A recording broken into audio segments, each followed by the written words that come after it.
ৰাইজৰ দলৰ সভাপতি তথা শিৱসাগৰ বিধান সমষ্টিৰ বিধায়ক অখিল গগৈ ডাঙৰীয়াই কালি এখন সংবাদমেল সম্বোধন কৰা আমি দেখিবলৈ পাইছোঁ।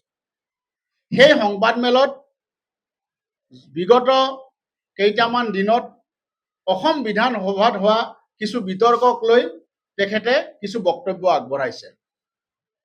কিন্তু কালি তেখেতে যিখন সংবাদমেল সম্বোধন কৰিলে তাত বিধানসভাত উত্থাপিত তেওঁৰ বিৰুদ্ধে উত্থাপিত কেইটামান মাৰাত্মক অভিযোগৰ বিষয়ে তেখেতে পোনপটীয়াকৈ উত্তৰ দিব বুলি আমি আশা কৰিছিলোঁ।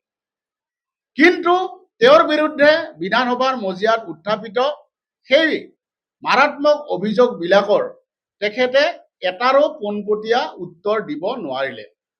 তেখেতে চালে বেৰে কোবাই তেখেতে মূল বিষয়টোৰ পৰা ফালৰি কাটি যাব বিচাৰিছে।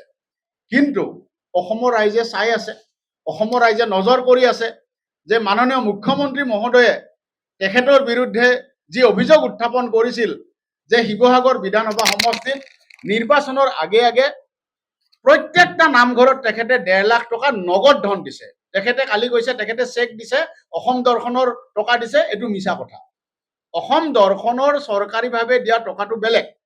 তেখেতে প্ৰতিটো নামঘৰত 1.5 লাখকৈ টকা কেছ পইচা নগদ ধন তেখেতে দিছে।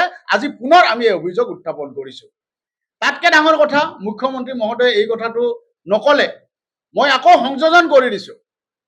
তেখেতে নামঘৰত দিছিলে 1.5 লাখ টকা নগদ ধন, মছজিদ বিলাকত 3 লাখকৈ টকা নগদ ধন দিছিলে। তাৰ প্ৰমাণ আমাৰ ওচৰত মজুদ আছে। মই প্ৰত্যাহ্বান জনাইছোঁ তেখেতে এই কথাটো মিছা বুলি কওক, বা মুখ্যমন্ত্ৰী ডাঙৰীয়াই কোৱাৰ দৰে প্ৰয়োজন হলে ন্যায়িক তদন্তৰ তেখেতে মুখামুখি হ'বলৈ সাহস কৰক, তেখেতে এই প্ৰত্যাহ্বান গ্ৰহণ কৰক। দ্বিতীয় কথাটো, কাজিৰঙা অৰ্কিড পাৰ্কক লৈ তেখেতে ক'লে, তেখেতে স্পষ্টীকৰণ দি ক'লে যে তেখেতে GST নিয়মীয়াকৈ আদায় দি আছে। তেখেতে কালি গোকাত মিছা কথা কৈছে। তেখেতে ৰেষ্টুৰেণ্টখনে তাত GST আদায় দিয়ে, এইটো হয়, কিন্তু তাত আটাইতকৈ ডাঙৰ উপাৰ্জনটো হয় প্ৰৱেশ মূল্য, প্ৰৱেশ যিটো মূল্য, যিটো টিকট, প্ৰৱেশৰ যিটো টিকট, সেই টিকটৰ দামটোতে আটাইতকৈ ডাঙৰ মানে কালেকশ্যনটো তাত হয়। আমি দেখা পাইছোঁ যে যদি আমি যোৱা 8 বছৰৰ হিচাপে যদি আমি বিচাৰোঁ, তেনেহ'লে তেখেতে নিজৰ ভাষাতে কালি কৈছে, তেখেতে নিজে কৈছে যে সমগ্ৰ উত্তৰ পূৰ্বাঞ্চলৰ ভিতৰত আটাইতকৈ বেছি পৰ্যটক অহা ঠাই হ'ল তেখেতসকলৰ কাজিৰঙা অৰ্কিড উদ্যান। তেখেতে নিজেই কৈছে উত্তৰ পূৰ্বাঞ্চলৰ ভিতৰত আটাইতকৈ বেছি পৰ্যটক আহে। এতিয়া মই প্ৰথমতে তেখেতক প্ৰত্যাহ্বান জনাইছোঁ যে কিমান পৰ্যটক আজিলৈকে সেই উদ্যানখনলৈ আহিলে তেখেতে ৰাজহুৱা কৰক, আৰু যদি তেখেতে ৰাজহুৱা নকৰে তেনেহ'লে সেই তথ্য আমাৰ হাতত মজুদ আছে, আমি পৰৱৰ্তী সময়ত ৰাজহুৱা কৰিম। কাজিৰঙা অৰ্কিড আৰু জৈৱ বৈচিত্ৰ্য উদ্যানত সংগৃহীত ৰাজহৰ পৰিমাণ প্ৰত্যেক বছৰে প্ৰায় 10ৰ পৰা 12 কোটি টকা। তাৰে 7ৰ পৰা 8 কোটি টকা কেৱল প্ৰৱেশ মূল্যৰ পৰা সংগ্ৰহিত ধন, আৰু 7-8 কোটি টকাৰ যদি 18% যদি GST বুলি আমি ধৰি লওঁ, 18% GST দিব লাগে, তেনেহ'লে প্ৰায় 1.5 কোটি টকা চৰকাৰী তহবিলত জমা থকাৰ তথ্য এতিয়া অখিল গগৈ ৰাজহুৱা কৰিব লাগে। 1.5 কোটি প্ৰতি বছৰে, তাৰ মানে যোৱা 8টা বছৰত কিমান হ'ব? 8টা বছৰত 1.5 কোটিকে যিমান টকা হ'ল প্ৰায় 15 লাখ, 12ৰ পৰা 15 লাখ টকা, 12ৰ পৰা 15 কোটি টকা তেখেতে ৰাজহ ফাঁকি দিছে। কাজিৰঙা অৰ্কিড উদ্যানত অখিল গগৈ ডাঙৰীয়া নেতৃত্বৰ সেই তথাকথিত সমবায়খনে 12ৰ পৰা 15 কোটি টকা GST ফাঁকি দিছে। পুনৰবাৰ আমি দায়িত্ব সহকাৰে কৈছোঁ, তেখেতে প্ৰত্যাহ্বান গ্ৰহণ কৰক, আৰু তেখেতে যদি সঁচা সঁচিকে ন্যায়নিষ্ঠ হয়, সঁচা সঁচিকে যদি তেওঁ সত্যতাত আছে, তেনেহ'লে তেওঁ নিজে আমন্ত্ৰণ জনাওক GSTৰ বিষয়াসকলক, ইনকাম টেক্সৰ বিষয়াসকলক তেখেতে নিজে আমন্ত্ৰণ জনাই নিজে তদন্ত কৰিবৰ কাৰণে তেখেতে আমন্ত্ৰণ জনাওক, স্বচ্ছতা তেওঁৰ প্ৰদৰ্শন কৰক। তেওঁ যে এজন নিকা, তেওঁ যে নৈতিকভাৱে সৎ, এই কথাটো তেওঁ প্ৰমাণ কৰক, তেওঁ আমন্ত্ৰণ জনাওক নিজে। নহ'লে আমাৰ কি হয় যে সঁচা কথাটোও কেতিয়াবা শাসক দলে বিৰোধী দলৰ বিৰুদ্ধে ক'ব নোৱাৰা হয়, কয় যে বিৰোধী দলৰ নেতাৰ মুখ বন্ধ কৰিবৰ কাৰণে ষড়যন্ত্ৰ কৰিছে বুলি কয়। কালি যেতিয়া GSTৰ টীম, ইনকাম টেক্সৰ টীম যেতিয়া কাজিৰঙা অৰ্কিড পাৰ্কত সোমাব বিভিন্ন একাংশ সংবাদ মাধ্যম বা একাংশ বুদ্ধিজীৱী বা বিৰোধী দলবিলাকে প্ৰচাৰ চলাব যে বিৰোধী দলৰ নেতাগৰাকীৰ মুখ বন্ধ কৰিবলৈ বিজেপি চৰকাৰে ষড়যন্ত্ৰ কৰিছে। কিন্তু আচল কথা সেইটো নহয়। প্ৰকৃত সত্যটো হ'ল অখিল গগৈ ডাঙৰীয়াই GST ফাঁকি দিছে আৰু কৰ ফাঁকি দিয়াটো দেশদ্ৰোহিতাৰে নামান্তৰ। গতিকে পুনৰবাৰ আমি অসম বিধানসভাত যি প্ৰত্যাহ্বান মাননীয় বিত্তমন্ত্ৰী জয়ন্ত মল্লবৰুৱা ডাঙৰীয়াই জনাইছিল সেই একে প্ৰত্যাহ্বান আমি পুনৰবাৰ তেখেতক জনাইছো। তেখেতে এই প্ৰত্যাহ্বান গ্ৰহণ কৰক। তেখেতে কালি এটা কথা কৈছে, অলপমান এটা আৱেগ ঢালি কৈছে যে কাজিৰঙা অৰ্কিড উদ্যানত তেখেতে অসমৰ সকলো জাতি জনগোষ্ঠীৰ সংস্কৃতি প্ৰদৰ্শন কৰে, থলুৱা খাদ্য পৰিৱেশন কৰায়। হয়, এইটো কথা হয়, আৰু আমি প্ৰশংসাও কৰোঁ যে অসমৰ বিভিন্ন জাতি জনগোষ্ঠীৰ সংস্কৃতি তাত প্ৰদৰ্শন হয়। এইটো প্ৰশংসা কৰিবলগীয়া কথা, অসমৰ ৰাইজেও এইটো প্ৰশংসা কৰে। কিন্তু তেখেতে অসমৰ বিভিন্ন জাতি জনগোষ্ঠীৰ সংস্কৃতিৰ প্ৰদৰ্শন কৰাটো যেনেকে আমি ভাল কাম বুলি কৈছো, তেনেকে কৰ ফাঁকি দিয়াটো বেয়া কাম। গতিকে এটা ভাল কাম কৰি তেওঁ জাষ্টিফাই কৰিব নোৱাৰে, তেওঁ ন্যায্যতা প্ৰদৰ্শন কৰিব নোৱাৰে, তেওঁ কৰা বেয়া কামটোৰ তেওঁ ন্যায্যতা প্ৰদৰ্শন কৰা কেতিয়াও উচিত নহয়। এতিয়া তেখেতে কৈছে সাংস্কৃতিক অনুষ্ঠান প্ৰদৰ্শন কৰে। মই আৰু এটা তথ্য আপোনালোকৰ জৰিয়তে দিওঁ। সন্ধিয়া যিটো সাংস্কৃতিক সন্ধিয়া হয় আৰু সন্ধিয়া হোৱা সাংস্কৃতিক অনুষ্ঠানটোৰ নামত যি ধন সংগৃহীত হয়, তেখেতে এফালে ভাল কাম কৰিলে, সন্ধিয়া তেখেতে বিভিন্ন জাতি জনগোষ্ঠীৰ সংস্কৃতি প্ৰদৰ্শন কৰিলে। তাৰ আন্ধাৰ দিশটো হ'ল এনেকুৱা যে সেই ধনৰ, সেই সাংস্কৃতিক সন্ধিয়াৰ নামত সংগৃহীত ধনৰ হিচাপ তেখেতে বছৰেকীয়া যিটো সমবায়ৰ হিচাপ দিয়ে, সমবায়খনক যিটো বছৰেকীয়া হিচাপ প্ৰদৰ্শন হয়, সেই হিচাপত কেতিয়াও সন্ধিয়াৰ সাংস্কৃতিক অনুষ্ঠানৰ হিচাপ তাত সংযোজন কৰা নহয়। মই যদি মিছা কৈছো অখিল গগৈৰ প্ৰত্যাহ্বানজনক, এই তথ্য আমাৰ হাতত আছে। উদ্যানখনৰ আমি আৰু এটা ডাঙৰ তথ্য আমি লাভ কৰিছো যে প্ৰৱেশ মূল্যৰ যিটো মই কৈছো যে আটাইতকৈ ডাঙৰ ফাঁকিটো কৰ ফাঁকি দিয়ে প্ৰৱেশ মূল্যৰ যিটো সংগৃহীত ধন, সেই সংগৃহীত ধন তেখেতৰ দুজনমান কৰ্মচাৰীৰ একাউণ্টত জমা হয়। আমি দায়িত্ব সহকাৰে কৈছো, তেখেতে প্ৰত্যাহ্বান গ্ৰহণ কৰক। অৰ্কিড উদ্যানৰ প্ৰৱেশ মূল্যৰ সংগৃহীত ধন তেখেতৰ দুজনমান কৰ্মচাৰীৰ একাউণ্টত জমা হয়। এজন কৰ্মচাৰীৰ একাউণ্ট 3বাৰকে ফ্ৰিজো কৰা হৈছিলে। কি কাৰণে কৰা হৈছিলে এই কথাটোৰ উত্তৰ আমাৰ হাতত আছে। আমি দিয়াৰ আগতে তেখেতে নিজে এই উত্তৰটো অসমৰ ৰাইজক দি দিয়ক।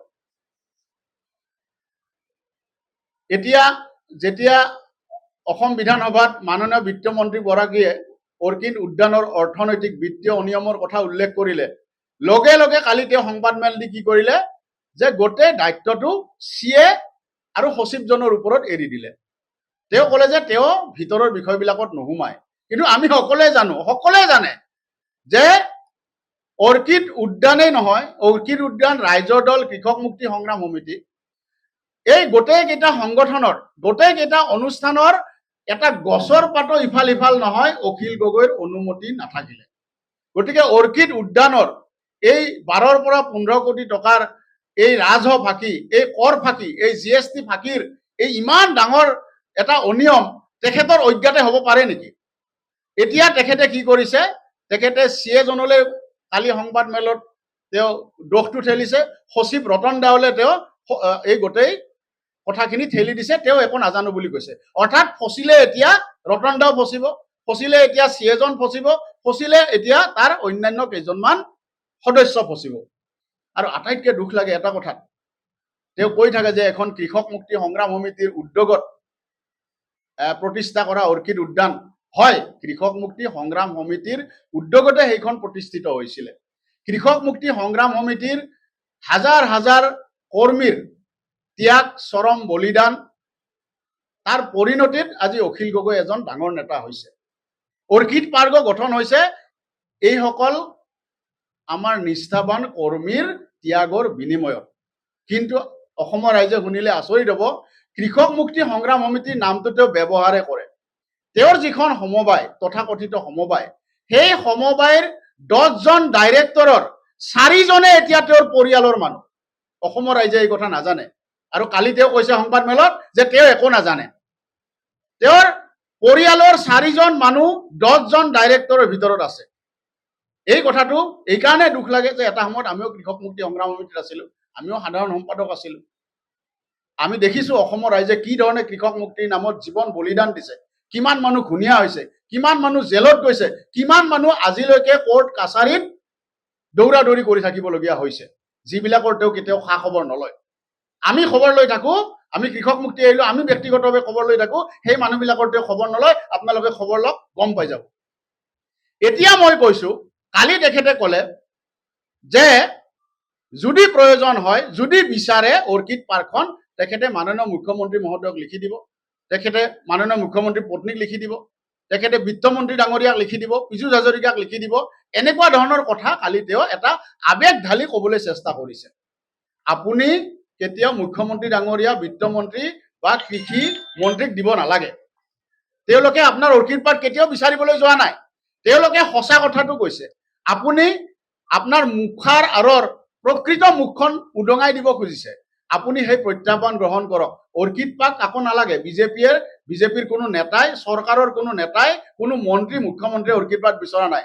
আপোনাৰ যদি সততা আছে, আপুনি এটা কাম কৰক, কৃষক মুক্তি সংগ্ৰাম সমিতিৰ নাম ব্যৱহাৰ কৰি আজি ইমান দিনে আপুনি বহুতবিলাক কাম কৰিলে।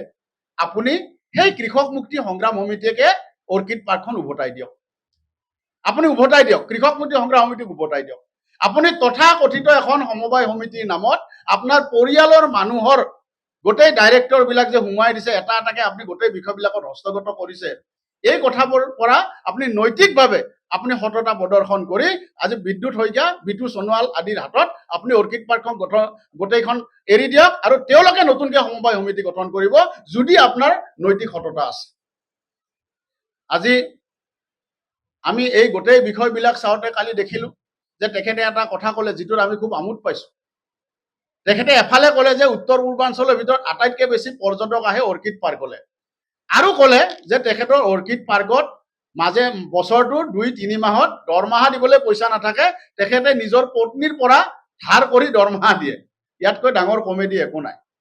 তেখেতে যিকোনো কথাতে নিজৰ পত্নীক টানি আনে। পত্নীৰ দৰমহা মই নাজানো এজন প্ৰফেচাৰে কিমান দৰমহা পায়, কিন্তু তেওঁ চব কথাতে পত্নীৰ দৰমহাৰে কৰিছোঁ বুলি যিমান হিচাপ দিয়ে, সেই হিচাপবিলাক মিলালে এগৰাকী প্ৰফেচাৰৰ দৰমহা কেইবা কোটি হ'ব লাগিব। এতিয়া তেখেতে এফালে ক'লে যে দৰমহা দিবলৈ তেওঁ পত্নীৰ পৰা ধাৰ কৰিব লাগে, আনফালে কাজিৰঙা অৰ্কিড পাৰ্কৰ প্ৰথম 26 বিঘা মাটি আছিলে আৰু এতিয়া 126 বিঘাতকৈ বেছি হৈ গ'ল। অৰ্থাৎ 100 বিঘাতকৈ বেছি মাটি এতিয়া সংযোজিত হৈছে। এই 100 বিঘা মাটি ক'ৰ পৰা আহিলে? যদি তেওঁ দৰমহা দিবলৈ তেওঁৰ পইচা নাই, তেনেহ'লে 100 বিঘা মাটি কিনিলে ক'ৰ পৰা? আৰু যদি সঁচাকৈ তেওঁ দৰমহা দিবলৈ পইচা নাই, আমি মানি ল'লো তেওঁ পইচা নাই দৰমহা দিবলৈ অৰ্কিড পাৰ্কত, তেনেহ'লে 100 বিঘা মাটিটো ক'ৰ পৰা আহিল? তাৰমানে তেওঁ দখল কৰিছে। ক'ৰ পৰা দখল কৰিছে, কেনেকৈ দখল কৰিছে, এই কথাটো তেওঁ, যদি তেওঁৰ সততা আছে, তেওঁ ৰাজহুৱা কৰক। কাৰণ তেওঁ নতুন যিটো এক্সটেনশ্যন, নতুন যিটো সংযোজন কাজিৰঙা অৰ্কিড পাৰ্কৰ, সেইখিনি কাৰ্বি আংলং জিলাত পৰে। আগৰ 26 বিঘাটো গোলাঘাট জিলাত, এতিয়া নতুন 100 বিঘাৰ সংযোজনটো কাৰ্বি আংলং জিলাত পৰে। তেওঁ সেইখিনি মাটি কিনি লৈছে নে দখল কৰি লৈছে, এই কথাটো তেওঁ এবাৰ ৰাজহুৱা কৰক। কাৰণ এই তথ্য ইতিমধ্যে আমাৰ হাতত আছে। তেখেতে কি উত্তৰ দিয়ে আমি চাই লওঁ। তেখেতে আমাৰ প্ৰত্যাহ্বান গ্ৰহণ কৰক। তেখেতে নিজে তদন্ত কৰিবৰ কাৰণে, তেখেতেতো চব কথাত কৈ থাকে তেখেতৰ সমান আৰু পৃথিৱীত মহাপুৰুষ নাই। অসমত মুখ্যমন্ত্ৰীগৰাকীয়ে বেয়া, বিত্তমন্ত্ৰীগৰাকীয়ে বেয়া, পীযুষ হাজৰিকা ডাঙৰীয়াই বেয়া, তেওঁতকেতো আৰু ভাল মানুহ অসমত নাই, এই পৃথিৱীতে নাই। তেওঁ এজন মহাপুৰুষ। যিহেতু তেওঁ এজন মহাপুৰুষ, গতিকে তেখেতে নিজে আমন্ত্ৰণ জনাওক, GSTৰ বিষয়াসকলক আমন্ত্ৰণ জনাওক, ইনকাম টেক্সৰ বিষয়াসকলক আমন্ত্ৰণ জনাওক, ফৰেষ্টৰ বিষয়াসকলক আমন্ত্ৰণ জনাওক, ৰেভিনিউ বিষয়াসকলক আমন্ত্ৰণ জনাওক, আৰু তেখেতৰ গোটেই অৰ্কিড পাৰ্কৰ গোটেই কথাবিলাক অধ্যয়ন কৰিবৰ কাৰণে, তদন্ত কৰিবৰ কাৰণে তেখেতে তেওঁলোকক মাতি আনি নিজে তেওঁ আমন্ত্ৰণ জনাওক। আজি এই সংবাদমেলৰ জৰিয়তে আমি অখিল গগৈ ডাঙৰীয়ালৈ এই প্ৰত্যাহ্বান জনাইছোঁ। আমি আশা কৰিম, যদি সঁচাকৈ তেওঁ সৎ হয়, সঁচাকৈ যদি তেওঁ এখন মুখা আৰু প্ৰকৃত মুখখন যদি তেওঁৰ বেলেগ নহয়, তেনেহ'লে আমাৰ এই প্ৰত্যাহ্বান তেওঁ গ্ৰহণ কৰিব। আৰু যদি এই প্ৰত্যাহ্বান তেওঁ গ্ৰহণ কৰিব নোৱাৰে, তেনেহ'লে অসমৰ ৰাজ্যলৈ মই আহ্বান জনাইছোঁ, আপোনালোকে এই গোটেই বিষয়টোত ভালদৰে নজৰ ৰাখিব। আপোনালোকে বহুতে অভিযোগ কৰে যে আমি শাসক দলৰ মানুহে বিৰোধী কাৰণে তেওঁক আমি বেছিকৈ আক্ৰমণ কৰিছোঁ। বা তেওঁ বিধানসভাত মাত মাতি থাকে কাৰণে আমি তেখেতৰ বিৰুদ্ধে অভিযোগ আনিছোঁ, এইবিলাক সঁচা কথা নহয়, এইবিলাক মিছা কথা। প্ৰকৃত সত্য সম্পূৰ্ণ বেলেগ। আৰু এই গোটেই কথাবিলাক পৰৱৰ্তী সময়ত কি হ'ব এইটো এতিয়া নিৰ্ভৰ কৰিব অখিল গগৈ ডাঙৰীয়াই কিদৰে আমাৰ প্ৰত্যাহ্বান গ্ৰহণ কৰে তাৰ ওপৰত।